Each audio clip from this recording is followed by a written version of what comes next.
Hello বন্ধুরা, welcome to my new blog.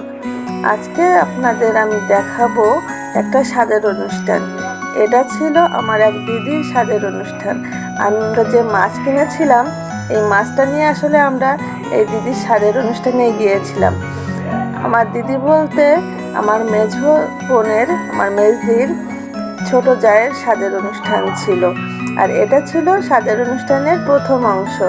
সকালবেলায় দিদি স্নান করে ঠাকুর ঘরে বসে এবং সেখানে পুজো করে। আর পুজো করার পর এই যে সবাই আশীর্বাদ করছে। আমার মেজদির শাশুড়ি মানে আমাদের মাসিমা ফার্স্টে আশীর্বাদ করলো দিদিকে। স্বাদের অনুষ্ঠানের মূল কারণ থাকে যার বাচ্চা হবে তাকে খুব আনন্দে রাখা, ভালো মন্দ খাওয়ানোর জন্যই স্বাদের অনুষ্ঠানটা করা হয়। আর আশীর্বাদ তো আছেই, অবশ্যই সবার আশীর্বাদ প্রয়োজন হয় এই সময়, কারণ সবাই খুব টেনশনে থাকে, ভয়ে থাকে। মাসিমার আশীর্বাদ করা শেষ হলো, এখন মেজদি করবে। আসলে এক একজনরা এক একভাবে স্বাদের অনুষ্ঠানটা করে, যার যতটা মনে চাইবে অনেক কিছু করে।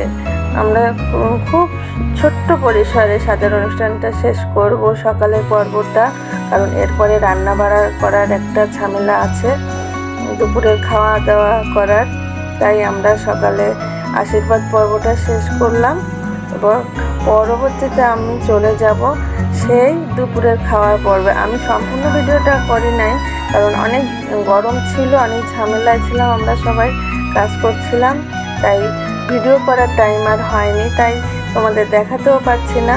কিন্তু পর্বগুলো আমি পরপর দেখাবো তোমাদের, যে আমরা কি করলাম সকালের এই আশীর্বাদ পর্বটা, দুপুরের খাওয়ার কি রান্না করেছিলাম আমরা, সেই সব। আচ্ছা, এত কথা বললে তো হয় না, দেখতে থাকো,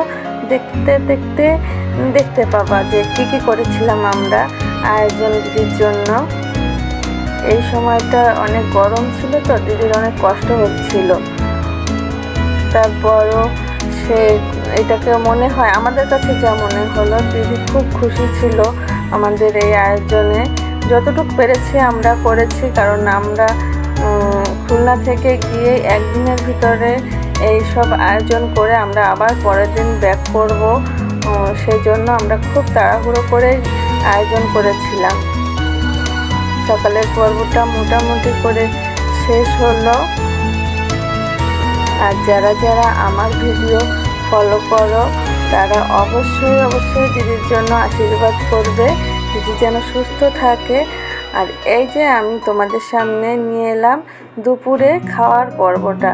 দিদির জন্য আমরা কি আয়োজন করেছিলাম, সেই পাতারি মাছ, দেশি মুরগি, ডিম, ভাজি ছিল 4-3 প্রকার, মিষ্টি, সবগুলো আমরা দিদির জন্য আয়োজন করেছিলাম। তার মুখে একটু হাসি ফোটানোর জন্য, তাকে একটু খুশি করার জন্য আমরা এই আয়োজন করেছিলাম।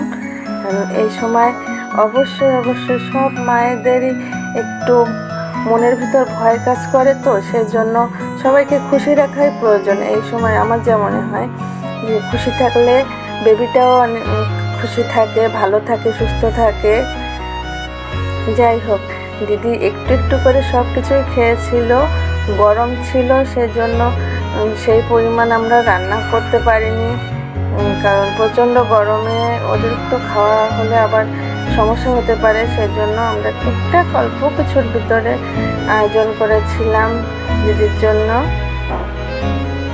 আর দিদির এই সুন্দর হাসি মুখটা দেখে আমরা সবাই খুব খুশি ছিলাম, খুব আনন্দ হয়েছিল সেদিন। যারা দিদি আমাদের কথা মতো টুকটুক করে সব খাবার একটু হলেও চেখে দেখেছিল। তার সব খাওয়ার ইচ্ছা ছিল না, কিন্তু তারপরেও আমাদের, যেহেতু আমরা এত কষ্ট করে আয়োজন করেছি, তাই একটু করে সব কিছু চেখে দেখেছিল। আমাদের খুব ভালো লাগছিল দিদির এই আনন্দ দেখে। এরপর আমরা রাতের খাবার তৈরি করি, আর বাসা থেকে এই কেকটা নিয়ে যাওয়া হয়।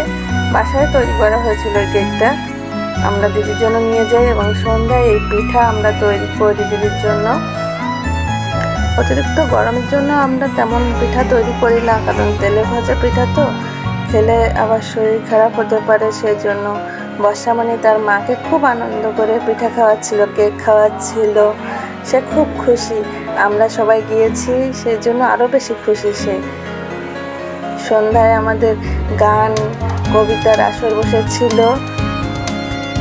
জানি না দিদি এদের কতটা খুশি হতে পেরেছে, কিন্তু তার হাসি মুখ দেখে আমাদের ভালো লাগছিল। যাই হোক, সবাই আশীর্বাদ করবেন দিদি যেন নিজে সুস্থ থাকতে পারে এবং বেবিটাও যেন সুস্থ থাকে। সবাই আশীর্বাদ করবেন দিদির জন্য। আজ তবে এতটুকুই, দেখা হবে পরবর্তীতে অন্য কোনো ব্লগে। টাটা, সবাই ভালো থাকবেন।